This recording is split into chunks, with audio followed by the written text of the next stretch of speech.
여러분, 오늘 우리가 읽은 누가복음 20장의 말씀은 예수님께서 이제 마지막 한 주간, 예수님이 십자가에 처형이 있는 그 한 주간에 일어난 일인 것을 여러분 우리가 알 수 있습니다. 예수님의 공생의 3년간 이제 마지막 죽음을 앞두고 그 예루살렘으로 올라가시는 그 주일, 여러분 우리는 종려주일이라고 그렇게 이야기합니다. 영어로는 팜 선데이죠. 팜 선데이. 오늘 지금 우리의 시점으로 보면 다음 주일이 종려주일입니다. 다음 주일 예수님이 예루살렘으로 올라가시고 한 주간 동안 예루살렘 성전에서 가르치시고 금요일 날 이제 처형당하시는 것으로 되어 있습니다. 지금 예수님을 죽이려고 사람들이 번뜩이고 있는 거예요. 왜 예수님을 그토록 죽이려고 할까? 그들이 그토록 기다리는 메시아라고 하는데, 하나님의 아들이라고 하는데 정작 그들은 왜 예수를 죽이려고 하느냐 하는 거예요. 더군다나 종교 지도자들이면 메시아를 기다리는 사람들이에요. 하나님의 나라를 꿈꾸는 사람들이에요. 그런데 예수님이 오셔서 내가 메시아다, 내가 하나님의 아들이다 라고 이야기하시는데 왜 예수님을 죽이려고 하느냐 하는 거예요. 여러분, 당시에 종교 지도자들, 정치 지도자들, 사회적인 지도자들은 기득권을 가지고 있었던 거예요. 여러분, 우리가 아는 것처럼 예수님이 그 예루살렘 이스라엘에 계실 때 당시는 로마의 지배 아래에 있었죠. 그런데 그 당시의 왕은 헤롯 왕이었어요. 여러분, 우리가 아는 것처럼 헤롯 왕은 다윗의 후손이 아닙니다. 에돔 사람이에요. 여러분, 이스라엘이라는 나라 자체가 주권을 잃어버린 거예요. 그래서 로마가 지금 지배하고 있는 거예요. 그런데 정치적인 수완으로 헤롯은 로마의 황제에게 왕권을 물려받은 거예요. 그러니까 정통성이 없는 거죠. 다윗의 후손이 아니니까. 그러니까 여러분, 자기의 그 위치를 확고하기 위해서 얼마나 수단 방법을 가리지 않겠냐고요. 그런데 중요한 것은 그러한 왕 밑에 빌붙어 있는 사람들, 그런 사람들이 기득권을 가지고 있는 거예요. 그런데 예수님은 이 기득권에 대하여 말씀하시는 거예요, 자꾸. 그러니까 이들이 자신의 위치, 자신의 신분, 지금 가지고 있는 누리는 것들을 빼앗길 것 같은 거예요. 그러니까 예수를 죽이려고 할 수밖에 없는 거예요. 여러분, 오늘 우리가 성경을 한 구절 좀 볼 텐데, 누가복음 19장 47절 48절 우리 한번 좀 읽어봅니다. 누가복음 19장 47절 48절 다 같이 읽겠습니다. 시작. 예수께서 날마다 성전에서 가르치시니 대제사장들과 서기관들과 백성의 지도자들이 그를 죽이려고 꾀하되 백성이 다 그에게 귀를 기울여 들으므로 어찌할 방도를 찾지 못하였더라. 여러분, 여기 보면 제사장들과 대제사장들과 서기관들과 백성의 지도자들이 그를 죽이려고 꾀했다. 지금 종교 지도자들, 사회적인 지도자들, 정치 지도자들, 그들이 예수님을 죽이려고 하고 있다는 거예요. 지금 예수님이 마지막 한 주간 십자가에 달려 돌아가시기 위하여 성전으로 올라가시는 거예요. 그런데 그들은, 종교 지도자들은 예수를 죽일 계획을 하고 있는 거예요. 어떻게 하면 저걸 죽일까? 어떤 방법으로 저를 죽일 수 있나? 하고 있는 거예요. 그런데 여러분, 48절에 이야기하는 게 백성이 다 그에게 귀를 기울여 들으므로 어찌할 방도를 찾지 못하였더라. 지도자들은 죽이고 싶은데 백성들은 예수를 따르는 거예요. 예수님의 말씀에 귀를 기울이는 거예요. 그러니까 어떻게 방도를 찾지 못했다, 지금 그렇게 이야기하는 거예요. 어떻게 하면 저를 죽일까? 어떻게 하면 예수를 죽일까? 혈안이 되어 있는 거예요, 지금. 그런데 예수님은 지금 예루살렘으로 올라가시고 있는 것을 우리가 볼 수 있습니다. 여러분, 누가복음 20장 우리가 19절부터 읽었죠? 20장은요 3가지 질문이 나옵니다. 우리가 읽은 성경 말씀은 2가지 질문이 있어요. 그리고 하나 질문은 20장 1절부터 9절에 있어요. 그러니까 20장 전체가 3가지 질문으로 되어 있는 거예요. 그걸 이제 우리가 추적을 할 텐데, 여러분 지금 예수님께 질문하는 질문의 내용들은 쉬운 내용이 아니에요. 이제 살펴보겠습니다만은 대답을 잘못하면 체포당할 수 있는 거예요. 죽을 수도 있는 거예요. 그런 질문들을 지금 예수님께 하고 있다는 말입니다. 자, 우리 한번 좀 살펴볼 텐데 첫 번째 질문이 뭔가라고 하는 거예요. 20장 1절 2절 우리 한번 읽어봅니다. 20장 1절 2절 다 같이 시작.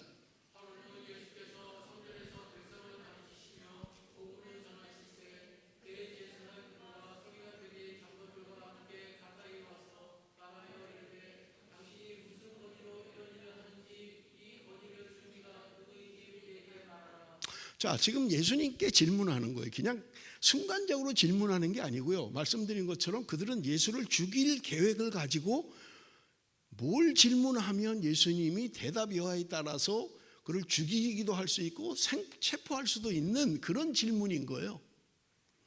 그런데 그들이 묻는 첫 번째 질문은 뭐냐면 도대체 당신이 무슨 권위로 이런 일을 하고 있느냐라고 하는 질문이에요.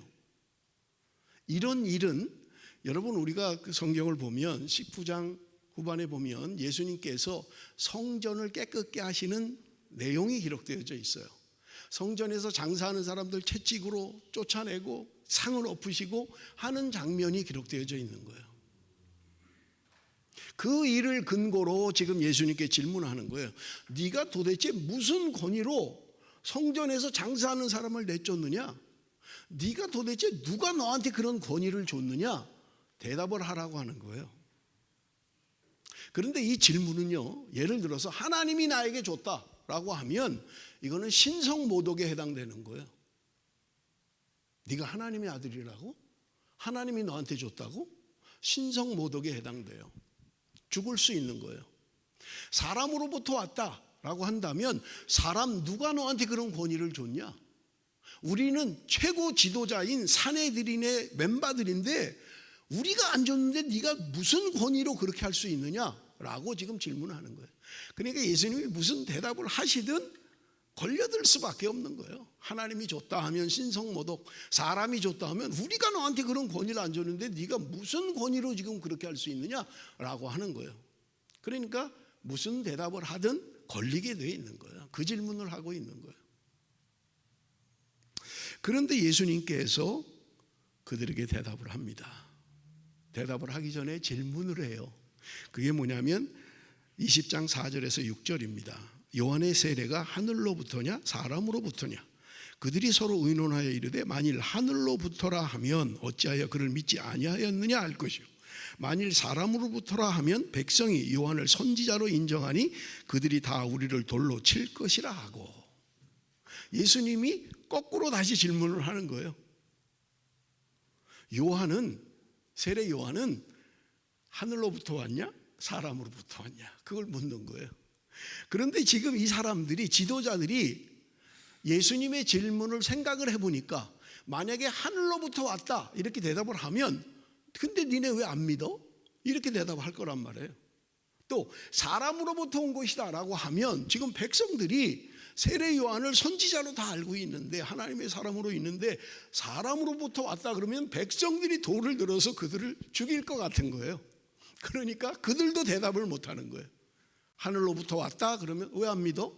그렇게 알면서 할 거고, 사람으로부터 왔다 그러면 사람들이 지금 요한을 지금 선지자로 알고 있는데 네가 뭔데, 니네들이 뭔데 감히 사람으로부터 왔다고 하느냐 할 것 같으니까 그들이 논의를 하고 대답하는 말이 우리는 잘 모르겠다 이렇게 대답한 거예요.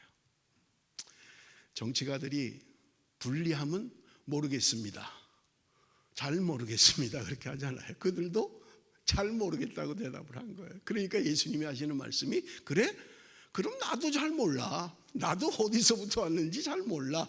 그렇게 지금 넘어간 거예요. 첫 번째 질문을. 그런데 이 질문의 속은 여러분 성경이 말하는 것처럼 그들의 괴계가 있었던 거예요. 간계가 있었던 거예요. 예수님을 어떻게든지 올가매려고 하는 간계를 가지고 계획을 가지고 질문했던 것을 우리가 알 수 있는 것입니다.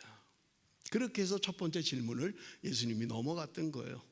그런데 두 번째 질문을 하는 거예요. 두 번째 질문 20장 19절 오늘 읽었습니다마는 다시 한번 읽겠습니다. 19절 다시 한번 읽습니다. 시작.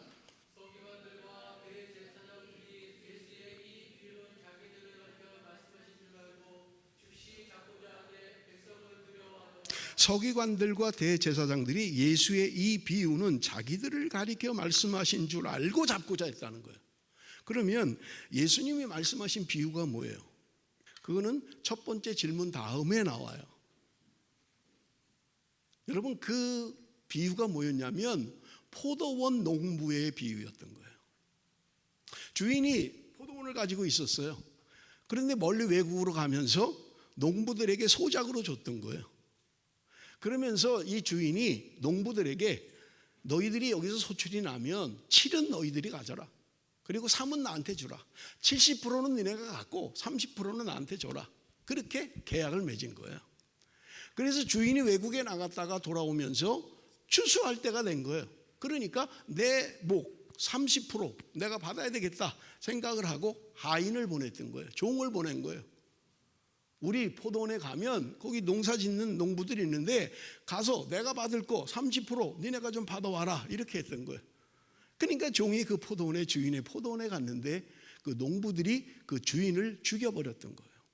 두들겨 패고 못된 짓을 하고. 그러니까 주인이 두 번째 종을 또 보낸 거예요. 그랬는데 이번에도 그 농부들이 그 종을 두들겨 패고 돌려보낸 거예요. 주인이 세 번째로 종을 보낸 거예요. 그런데 그 농부들은 또 두들겨 팼던 거예요. 그러니까 주인의 마음에 이제 화가 난 거예요. 이 녀석들 봐라. 왜 계약대로 안 하고 내가 받을 걸 안 주고 왜 종들을 두들겨 패는 거야? 이번에는 내 아들을 보내야 되겠다. 그들이 함부로 못하겠지. 내가 아들을 보내면 그들이 함부로 못할 거야 하고 아들을 보냈다는 이야기예요. 그런데 농부들은 주인의 아들이 온 것을 보고 네가 주인의 아들이야?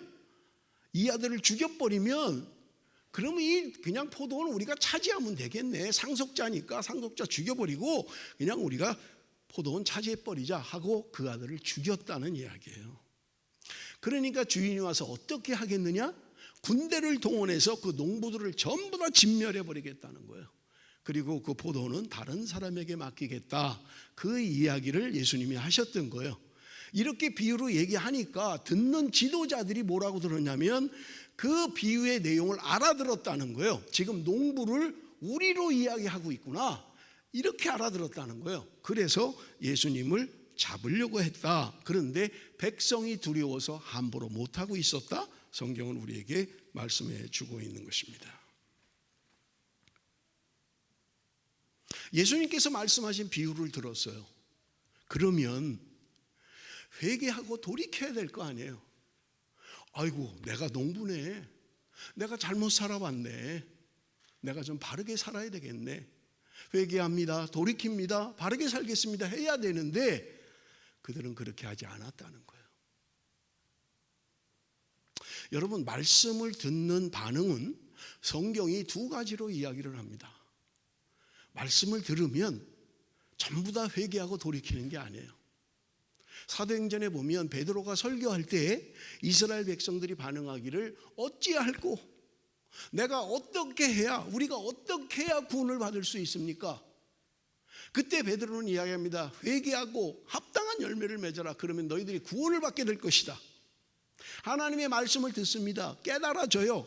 그리고 회개하고 돌이켜야 되는 거예요. 그런데 여러분, 그렇게만 성경은 말씀하고 있지 않아요. 여러분, 사도행전 7장 54절은 7장 전체가 스데반의 순교에 대한 이야기예요. 스데반이 마지막 죽기 전에 이스라엘의 역사를 가지고 설교를 합니다.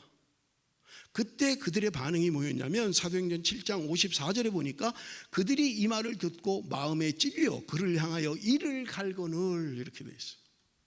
말씀을 듣고 마음에 찔렸다는 거예요. 그런데 그들의 반응이 뭐냐? 이를 갈았다는 거예요. 듣고 깨달았으면 돌이켜야 되는데 그들은 말씀을 듣고 이를 갈았다는 거예요. 이를 갈았다는 거예요. 그래서 죽이기를 생각했다는 거예요. 죽여야겠다고 생각한 거예요. 사도행전 7장 57절에 그들이 큰 소리를 지르며 귀를 막고 일제히 그에게 달려들어. 스데반이 그렇게 말을 하니까 귀를 막아버렸다는 거예요. 안 들은 거예요. 그리고 큰 소리로 소리를 지르며 스데반에게 달려들었다는 거예요. 하나님의 말씀을 듣는 반응은 언제나 말씀 앞에 겸허히 자기를 돌아보고 깨닫는 게 아니에요. 어떤 사람들은 그렇게 반응하지만 어떤 사람들은 귀를 막고 소리를 지르고 이를 갈며 말씀 앞에 반응하고 있는 거예요. 사랑하는 성도 여러분, 오늘 아는 말씀에 대한 반응이 어떻습니까? 말씀을 듣고 찔리고 깨달아서 돌이키고 회개하고 나를 돌아봅니까? 아니면 말씀을 듣긴 듣는데 귀는 닫고 소리는 지르면서 이를 갈며 말씀을 듣고 있느냐 하는 거예요. 말씀을 판단하고 그렇게 나 나름대로 생각을 하고 그렇게 말씀에 대한 반응을 하느냐 하는 거예요. 왜 그들은 지금 예수를 죽이려고 하는 거예요? 요한복음 1장 5절에 빛이 어둠에 비치되 어둠이 깨닫지 못하더라. 여러분, 요한복음 1장에는 예수 그리스도를 생명의 빛으로 표현하고 있습니다. 그 빛이 세상에 왔다는 거예요. 그런데 어둠이 그 빛을 깨닫지 못했다는 거예요. 빛 대신 예수 그리스도가 이 세상에 왔음에도 불구하고 그들은 깨닫지를 못하고 있다. 어둠이 깨닫지 못하는 거예요. 그들의 심령이 어두워져 놓으니까 예수 그리스도를 깨닫지 못하는 거예요. 에베소서 5장 8절 우리 한번 같이 읽어봅니다. 다 같이 읽습니다. 시작.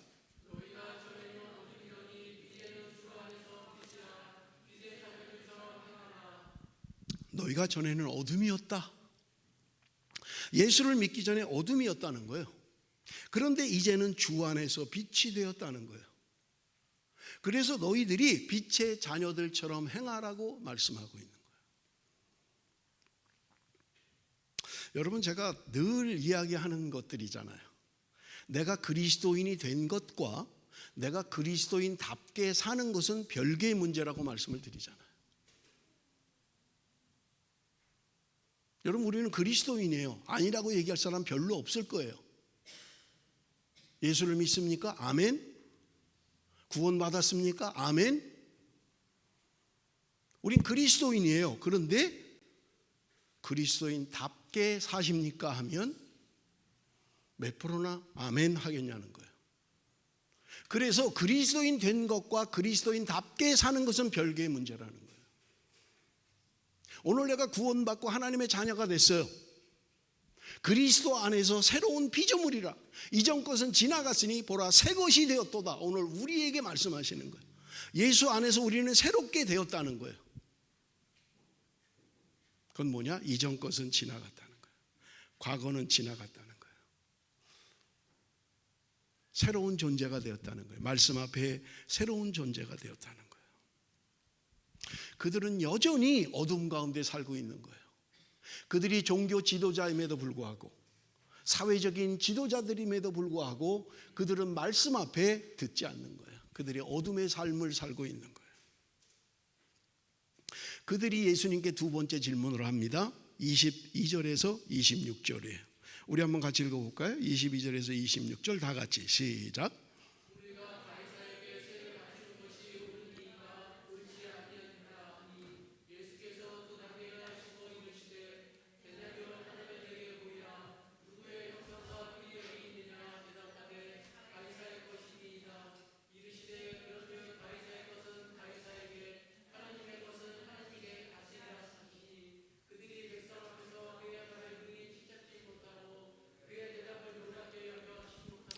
예수님을 뭔가 올가매기 위해서 두 번째 질문을 해요. 그게 뭐냐면 세금에 대한 문제였어요.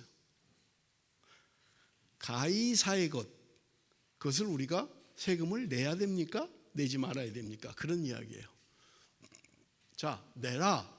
예수님이 대답을 하시면 매국노가 돼버리는 거예요. 당신은 로마가 지배하고 있을 때고요. 로마가 세금을 징수해 갈 때예요. 그러니 그냥 세금 내라 라고 하면 저런 매국노라고 이야기할 거예요. 내지 말라라고 하면 로마의 반역자가 되는 거예요. 로마 정부에 반대하고 있으니까. 그러니까 이 말은 어떤 대답을 해도 올무에 걸리게 되어 있는 거예요.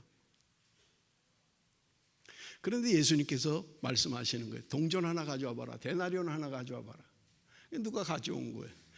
거기 누구의 얼굴이 있냐? 그 동전에 가이사의 얼굴이 그려져 있었던 거예요. 그러니까 예수님께서 말씀하시기를 가이사의 것은 가이사에게 주고 하나님의 것은 하나님께 바쳐라, 그렇게 말씀하셨던 거예요. 요즘 말로 하면 신의 한 수와 같은 대답을 하신 거예요. 절묘하게 대답하셨던 거예요. 예수님께서 이렇게 말씀하신 목적이 뭘까요? 너희들도 아주 위트와 재치를 가지고 있다가 명쾌하게 대답을 잘해야 된다. 그렇게 하기 위해서는 연구 많이 하고 좀 책도 보고, 그래서 누가 묻거들랑 아주 지혜롭게 이렇게 대답하면 돼. 그걸 우리에게 말씀하시는 게 아니잖아요. 예수님께서 지금 그들에게 이야기하는 것은 가이사의 것은 가이사에게 바치고 하나님의 것은 하나님께 바치라는 거예요. 자, 그런데 문제는 뭐냐면 가이사의 것도 잘 안 바치려고 해요. 우리는 하나님의 것도 잘 안 바치려고 하는 거예요.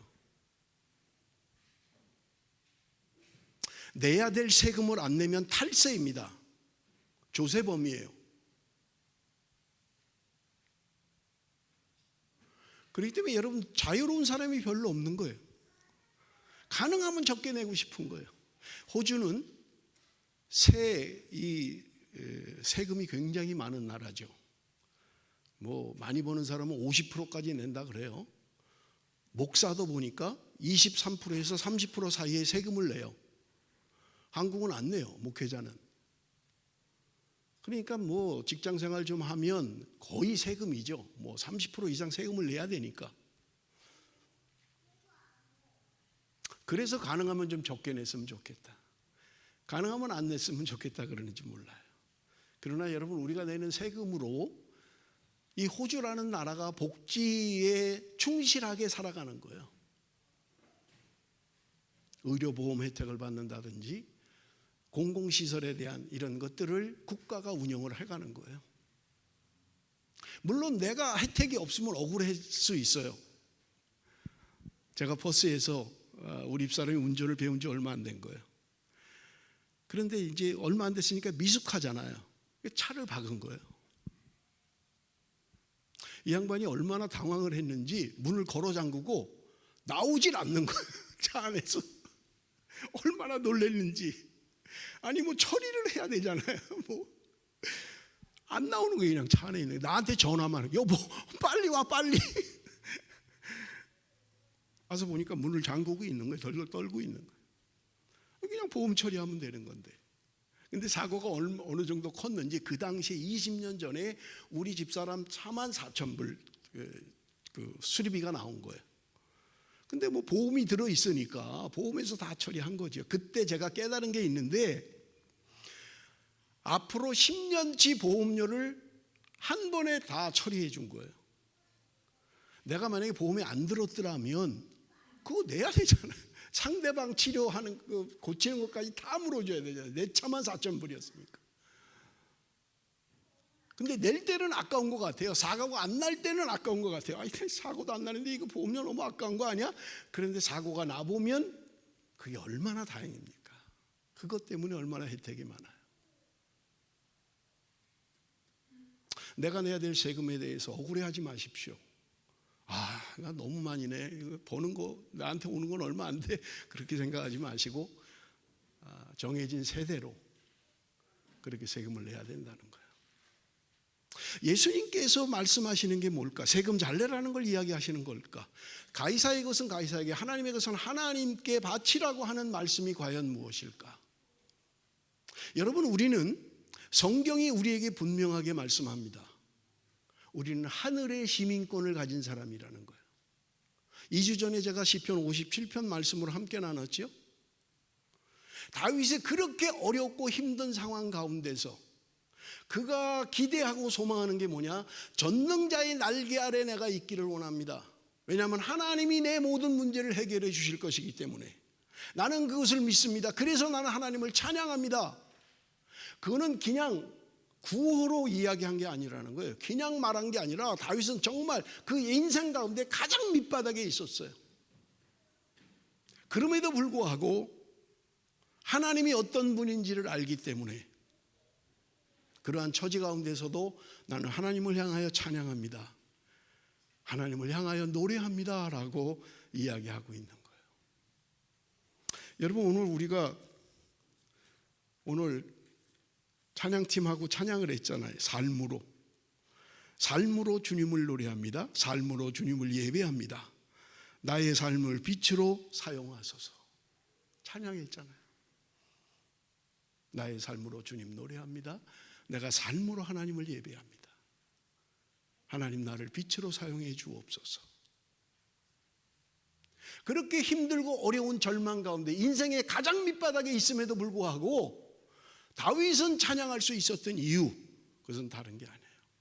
눈에 보이지 않는 그 하나님이 나와 어떻게 함께 하셨고 앞으로 내 인생을 어떻게 이끌고 갈 것을 알기에 그 비참한 가운데서도 하나님을 찬양합니다, 하나님을 노래했던 거예요. 여러분, 제가 2주 전에 설교하면서 말씀을 드렸잖아요. 여러분, 믿음이 뭐냐, 신앙이 뭐냐, 내가 발을 디디고 사는 세상이 있다는 것을 아는 것뿐만 아니라, 이거는 뭐 유치원에도 다 아니까요, 눈에 보이지 않는 세계가 있다는 것을 아는 것, 믿는 것, 이게 신앙이라고 그랬잖아요. 천국이 내 눈에 보이지 않아요. 하나님이 내 눈에 보이지 않아요. 그런데 하나님이 살아계시다고 믿는 것, 내가 발을 딛고 사는 이 세상만 아니라 언젠가 영원한 하나님의 나라가 있다는 것을 믿고 의지하는 것, 그것이 바로 신앙이라고 말씀을 드렸잖아요. 교회를 다니는데 하나님의 나라가 없다, 난 모르겠다, 이건 신앙이 아니에요. 신앙이 아니라고요. 하나님 나 못 봤어, 내가 못 봤는데 어떻게 알아? 하나님이 있다는 걸 내가 어떻게 알아? 이거 신앙 아니에요. 신앙은 적어도 내가 살아가는 세상이 있을 뿐만 아니라 내가 살아가지 않는, 내가 경험해보지 않은 또 다른 세상이 있다는 것을 인정하고 받아들이고 믿는 게 신앙이에요.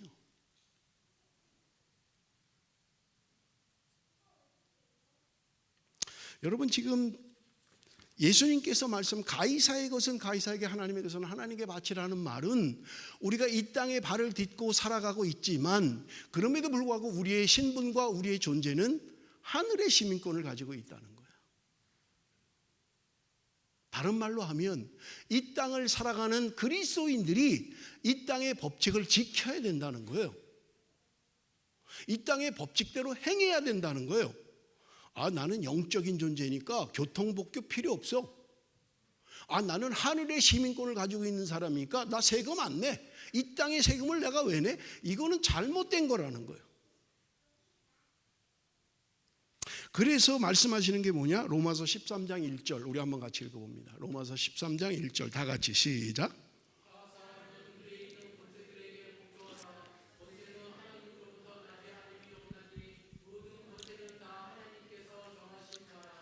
여러분, 로마서 13장에 보면 세상 권세에 대한 말씀을 하고 있는 거예요. 모든 세상 권세가 하나님으로부터 왔다는 거예요. 그래서 그 권세에 복종하라는 거예요. 이렇게 들으면 맞는 거야? 그러면 뭐 대통령이 독재를 해도 그냥 아멘 하고 복종하라는 거야? 그럴 수 있잖아요. 여러분, 그런데 성경은 분명하게 이야기하는 것들이 있어요. 권위와 권위자를 구분하고 있습니다. 권세와 권세자를 구분하는 거예요. 그 권위는, 그 권세는 하나님으로부터 왔다는 거예요. 그러나 그 권위자가, 그 권세자가 하나님의 뜻대로 통치하고 다스릴 때 하나님이 기뻐하시는 거지, 자기 생각대로 자기 뜻대로 하면 하나님은 안 기뻐하신다는 거예요. 그래서 여러분, 우리가 구약 성경에도 모세오경에도 왕에 대한 규칙들이 있잖아요. 너가 왕이 되면 성경을 네 머리맡에 놓고 늘 보고 연구하고 그의 말씀에 순종하며 살아가라. 네 멋대로 하지 마라. 하나님의 말씀대로 통치해라. 백성들은 너희의 밥이 아니다. 하나님의 뜻 안에서 해야 된다라고 말씀하고 있는 거예요. 그래서 여러분, 하나님이 주신 권위는 하나님으로부터 온 게 맞다는 거예요. 그게 세상의 통치자라 할지라도. 그러나 하나님이 그 통치권을 가지고 그 권세를 가지고 그 권위를 가지고 네 맘대로 해도 된다라고 말씀하고 있지 않다는 거예요. 그래서 예수님도 지도자들을 책망하기도 하고 잘못됐다고 이야기한 거예요. 세례 요한은요 엄청 욕했잖아. 이 독사의 자식들아 이렇게 하면서. 하나님이 권위를 줬는데, 하나님이 권세를 줬는데 하나님의 뜻대로 사용하지 않을 때 우리는 분명하게 저항할 권리가 있다는 거예요. 이걸 구분하지 못하면 사람들이 이거 가지고 하는 거예요. 봐라, 이거 복종하라고 돼 있잖아. 권세자는 다 하나님이 나온대잖아. 하나님으로부터. 그럼 복종해야지. 그렇지 않다는 거예요. 그 직분, 그 권위는 하나님이 주셨다는 거예요. 그러니까 다윗도 사울을 죽이려고 하지 않았던 거예요. 왜? 그가 잘못된 통치를 하지만 그 왕이라는 권위는, 그 자리는 하나님이 내셨다는 걸 인정하고 있었던 거예요.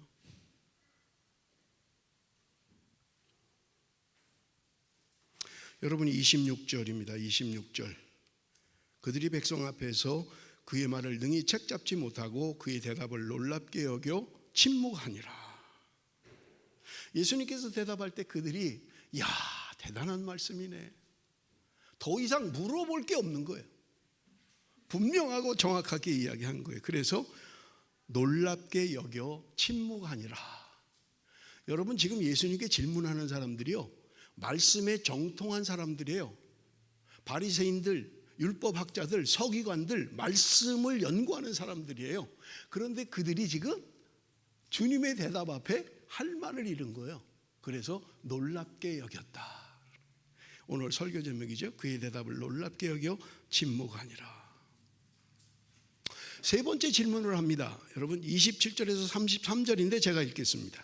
부활이 없다고 주장하는 사두개인 중 어떤 이들이 와서 물어 이르되 선생님이여, 모세가 우리에게 써주기를 만일 어떤 사람의 형이 아내를 두고 자식이 없이 죽으면 그 동생이 그 아내를 취하여 형을 위하여 상속자를 세울지니라 하였나이다. 그런데 7형제가 있었는데 마지가 아내를 취하였다가 자식이 없이 죽고 그 둘째와 셋째가 그를 취하고 7이 다 그와 같이 자식이 없이 죽고 그 후에 여자도 죽었나이다. 7이 다 그를 아내로 취하였으니 부활 때 그 중에 누구의 아내가 되리까? 여러분 보세요. 여기 지금 사두개인들이라고 되어 있어요. 여러분 부활이 없다고 주장하는 사두개인 중에 어떤 이들이 와서 질문했다는 거예요. 여러분 사두개인은 누구입니까? 사두개인은요 제사장 계열에 있는 사람들이 만든 파당이에요. 그러니까 그들은요 제사장 계열의 사람들이에요. 다른 말로 하면 목사의 모임이라는 거예요. 목사의 후손들이고 목사로 살아온 사람들이에요. 그런데 그들이 부활이 없다고 생각하고 있다는 거예요. 이상하죠? 여러분 이해가 되세요? 여러분 제가 부활은 없습니다, 부활을 믿지 마세요 라고 하면 여기 교회 남아있을 사람 몇 명이에요? 참네, 무슨 목사가 부활이 없대? 뭐 부활을 안 믿어? 지금 제사장이라는 종교 지도자들 그룹의 사람들이, 사두개인들이 부활을 안 믿는다는 거예요. 그래서 이 질문을 하면 예수님이 꼼짝없을 거야 라고 하는 질문이 뭐냐면 부활을 가지고 질문하는 거예요. 7 형제가 한 여자에게 다 결혼했다는 거예요. 자식 없이 다 죽었다는 거예요. 그러면 당신이 말하는 부활이 있으면 하나님의 나라 가서 누구 아내가 될 겁니까? 라고 질문했던 거예요. 인간적으로 본다면, 세상 지식으로 본다면 맞는 말이죠. 누구 아내 돼? 7명이 한 여자에게 다 장가 들었는데, 여러분 이것은 구약시대에 있었던 형사 취수 제도를 말하는 거예요. 형이 죽으면, 자식이 없이 죽으면 동생이 그 형수와 결혼해서 자식을 낳으라는 거예요. 근데 7이 자식을 안 낳고 다 그렇게 한 여자에게 장가 들었다는 거예요. 그러니 죽은 다음에 누구 아내가 될 것입니까? 라고 질문하고 있는 거예요.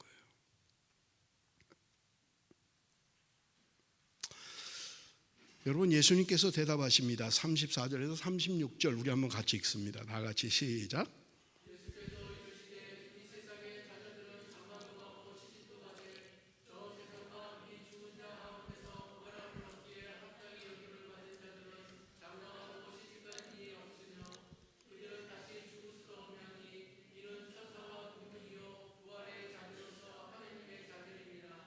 예수님께서 이렇게 대답하실 때 여러분 마가복음에는 너희가 크게 오해하였도다 이렇게 하고 있어요.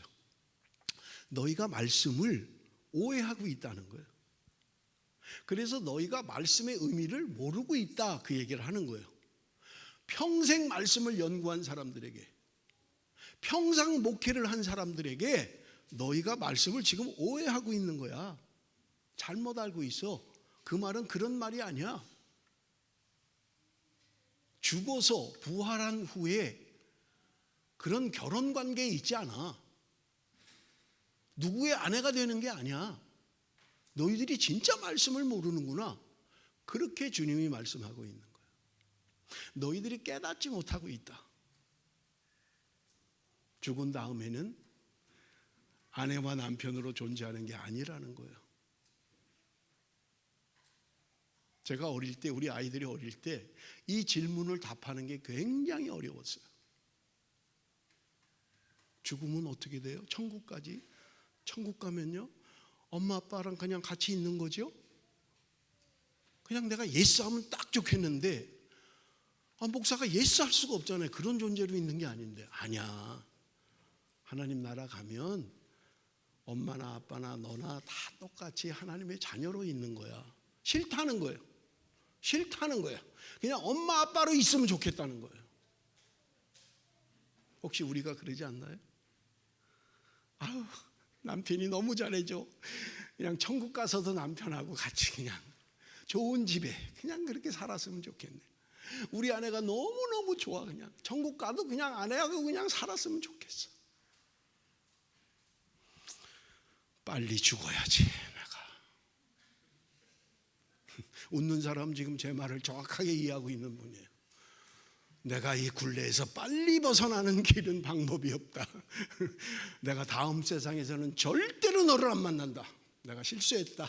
그런 사람도 있는지 모르겠어요. 예수님께서 그들에게 말씀하시는 거예요. 너희들이 착각하고 있구나. 오해하고 있구나. 하나님의 나라는 그런 나라가 아니다.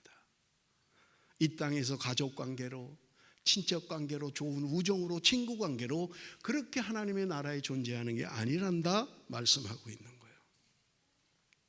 그러면서 37절 38절에 말씀합니다. 죽은 자가 살아난다는 것은 모세도 가시나무 떨기에 관한 글에서 주를 아브라함의 하나님이요 이삭의 하나님이요 야곱의 하나님이시라 칭하였나니 하나님은 죽은 자의 하나님이 아니요 살아있는 자의 하나님이시라. 하나님에게는 모든 사람이 살았느니라 하시니. 여러분 37절과 38절을 보면 모세가 한 말은 시제가 과거로 되어 있습니다. 과거로 되어 있어요. 그런데 38절은 동사가 3개 나오는데 살았다 하는 것은 전부 다 현재 시제예요.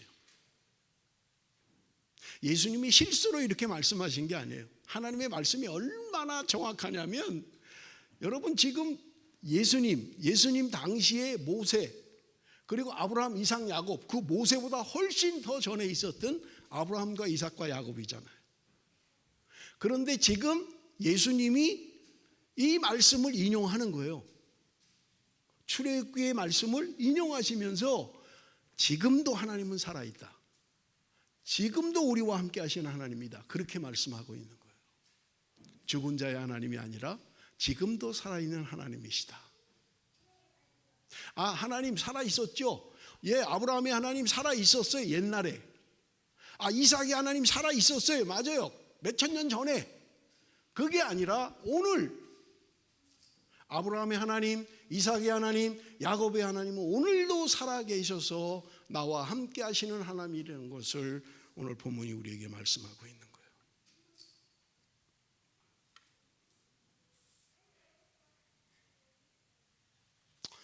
여러분 하나님의 말씀 성경이 우리에게 증언하고 있는 거예요. 부활에 대하여 증언하고 있는 거예요.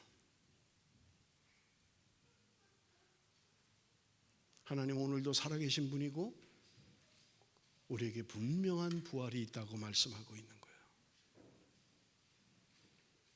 사랑하는 성도 여러분, 나는 부활 신앙을 가지고 있습니까? 나는 부활 신앙을 가지고 있느냐 하는 거예요. 아멘 하실 거예요. 나는 주님이 부활하신 것을 믿습니다. 나도 죽으면 부활할 것을 믿습니다. 근데 제가 말씀드리잖아요.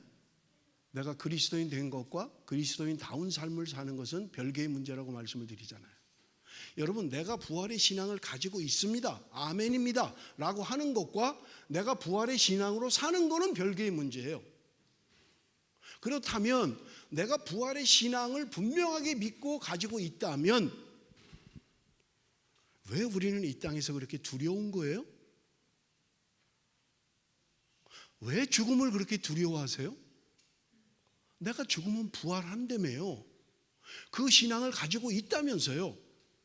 다른 말로 하면 천국이 있는 것을 믿습니까? 아멘 하죠. 아멘 해요, 우리 다. 그러면 천국 신앙으로 살아가십니까? 라고 하면 예스 라고 대답할 수 있는 사람이 몇 명이냐는 거예요.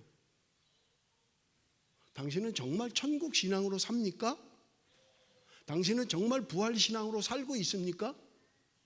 영적인 세계가 있다는 것을 믿고 있습니까? 우리가 죽는 것은 끝이 아니라 심판이 있고 부활의 영광에 이를 것을 분명히 믿습니까? 라고 한다면 여러분, 나의 괴로움은 뭐예요? 나의 아픔은 뭐냐고요? 이 땅이 다가 아닌데 왜 우리는 여기에 그렇게 집착을 하냐고요? 알잖아요. 우리가 알잖아요. 어떤 사람도 죽음 앞에 무엇인가를 남겨놓고 갈 수 있는 사람 아무도 없잖아요. 내가 그렇게 소중하게 여기는 가족도 놓고 가야 돼요. 그냥 내가 그렇게 안타까워하는 재물도 놓고 가야 돼요. 아무것도 가져갈 게 없어요. 알잖아요. 그건 뭐 안 주고봐도 알잖아요. 그런데 우리는 왜 여기에 이렇게 집착해 사냐고요? 부활의 소망이 있다면, 천국의 신앙이 있다면, 그건 나중이니까, 그건 뭐 앞으로 죽은 다음에, 그러니까 여기서 충실하게 여기서 살다가 죽으면 천국 가겠다는 거예요? 여기서 내가 천국 신앙이 없는데, 여기서 부활의 소망이 없는데,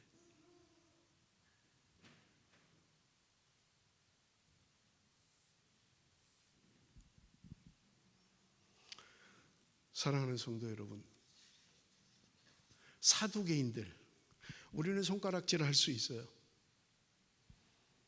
제사장이라는 사람들이, 믿는다는 사람들이, 목사라는 사람이 부활신앙도 하나 없이 살아가. 어떻게 부활도 안 믿고 신앙생활 한단 말이야 라고 할 수 있어요. 그러나 여러분, 진지하게 나 자신을 물어보십시오. 나에게 물어보십시오. 너는 믿니? 너는 정말 부활의 신앙이 있니? 너는 정말 천국에 대한 소망이 있니?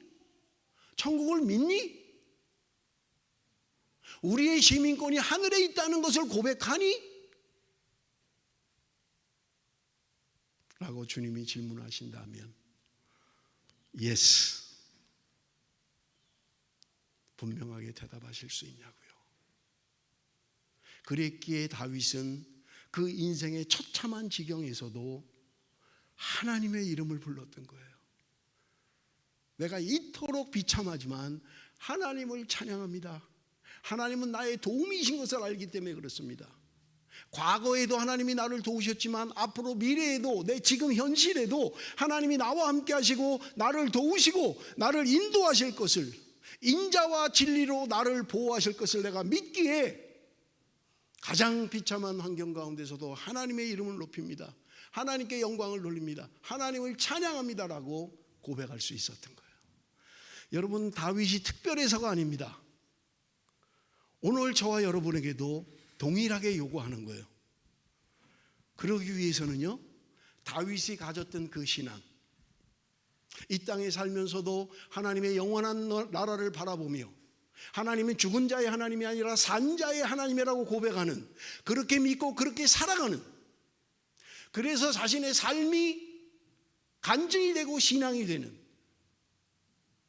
관념적인 생각 안에만 믿음이 있는, 믿는 것 같은, 그냥 신앙생활 하는 것 같은 상태가 아니라 정말 내가 그 믿음으로 살아가는, 그래서 어떤 일을 만나든 어떤 상황에 있든 하나님은 나를 도우실 것이고 하나님은 나를 지키실 것이고 하나님은 나를 인도하실 거라는 분명한 믿음을 갖는 것. 그것이 오늘 본문을 통해서 우리에게 주시는 분명한 말씀인 것입니다. 성경 한 군데만 읽고 마치겠습니다. 고린도전서 15장 19절 20절 다 같이 읽겠습니다. 다 같이 시작.